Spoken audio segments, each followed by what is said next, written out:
Check your motive. Mayroon ka bang gustong makuha pero hanggang ngayon ay hindi pa nangyayari o dumarating ito?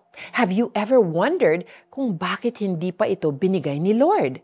If you have been praying about it and working on it, is it possible that you may be asking with the wrong motive? In James 4 verses 2 to 3, James, the half-brother of Jesus, reminded Christians about their motives in desiring things. Kung may gusto man ay hindi nakukuha dahil hindi naman pinagpipray. At kung humiling man ay hindi rin ibibigay dahil hindi naman tama ang motibo. Selfish desires din ang pinagmulan ng pagtatalo at pag-aaway. Kaya naman ang bilin ni James ay magpakumbaba sa Diyos, labanan ng devil at lalayo sa kanila ito. Lumapit sa Diyos at lilinisin niya tayo mula sa kasalanan. Lilinisin ang puso at babaguhin ang ating isip.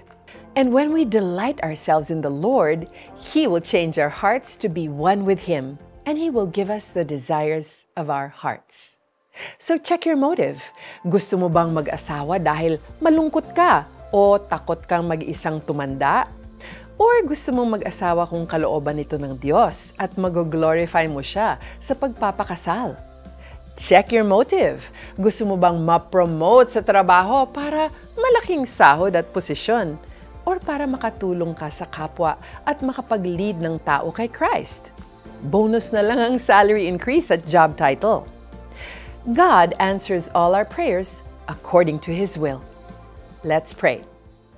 Panginoon, hinihiling ko na linisin ninyo ang aking puso at isip patungkol sa mga hinihiling ko sa inyo. Turuan ninyo akong maging desire kung ano ang will ninyo sa buhay ko. In Jesus' name I pray. Amen. Here's your assignment. Write down what you are looking forward to this year and be as specific as possible. And then, ask the Lord to check your motives and to cleanse your heart and mind for your heart to be aligned with His. Hindi ninyo nakakamtan ang inyong minimithi dahil hindi kayo humihingi sa Diyos. At humingi man kayo, wala rin kayong natatanggap dahil hindi tama ang inyong layunin. Humingi kayo upang mapagbigyan ang inyong kalayawan. James 4 verses 2 to 3.